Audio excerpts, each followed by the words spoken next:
So we're going to simplify each of these radicals. I'm going to start with this one. So whenever I have a coefficient with my variable inside the radical, I'm just going to rewrite these as two separate radicals. So cube root of 40, I'm going to think about that on its own, and then cube root of x to the 10th, I'm going to think of that separately. So starting with the cube root of 40. So I'm looking for a perfect cube that is a factor of 40. If you don't always remember what the perfect cubes are, you can always just recreate a list until you find a factor that works. So 2 to the 3rd power, I know, is 2 times 2 times 2, which is 8. 3 to the 3rd power, I know, is 3 times 3 times 3, which is 27. 4 to the 4th power, 4 times 4 times 4 is 64. I actually didn't even have to go up that far because 40 is less than 64, so I don't need to keep going. One of these has to work if it's something that can be simplified. So I know that 40 is a multiple of 8, or 8 is a factor of 40.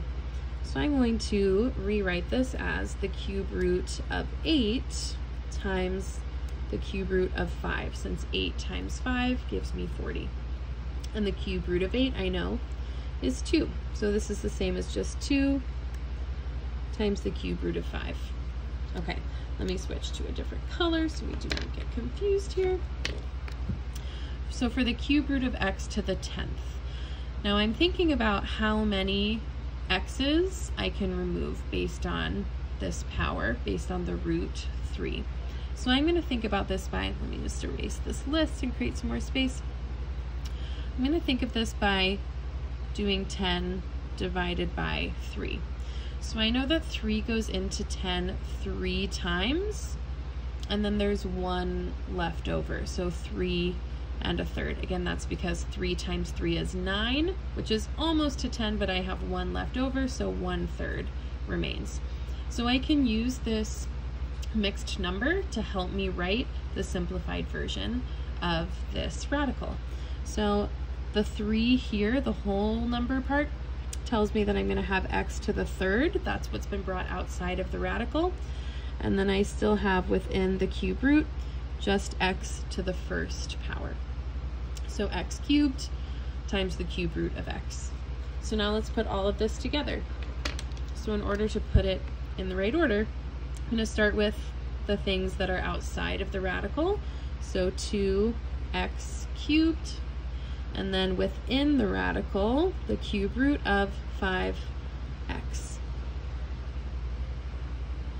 Okay, so there was an example of a cube root where we did have a coefficient.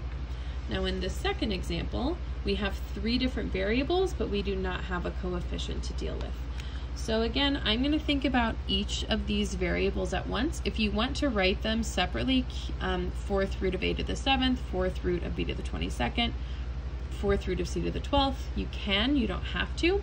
I'm just going to think of each of them as taking this exponent and dividing by 4. So when I think about 7 divided by 4, I know that that is going to give me 1 with 3 left over, so 1 3/4. 4 goes into 7 just one time, and it would take me 3 more to get up to 7, so 1 3/4. So that means I'm going to have 1a outside, and then the 4th root of a to the 3rd power, because that was my remainder. Okay, let's focus on our b's. So b to the 22nd, so I'm going to think about 22 divided by 4. 4 goes into 22 5 times, and then I have 2 left over. So 5 to the 2/4, and I'm going to keep that, even though this can be simplified, I'm going to keep it like this so that I can keep the same radical for everything. Okay, so 5 to the 2/4, that means that I will have b to the 5th power, and then the 4th root of b squared. Finally, c, so c to the 12th power, 12 divided by 4, well that just works out so nicely. 12 divided by 4 is just 3, so that means I can completely take all of these c's out of the radical and it will be c to the third power. There won't be any c's remaining inside of the radical. So let's put all of that together. What color do I want to use to do that? Let's go with orange. Okay, so outside the radical, I have a, b to the fifth, and c to the third.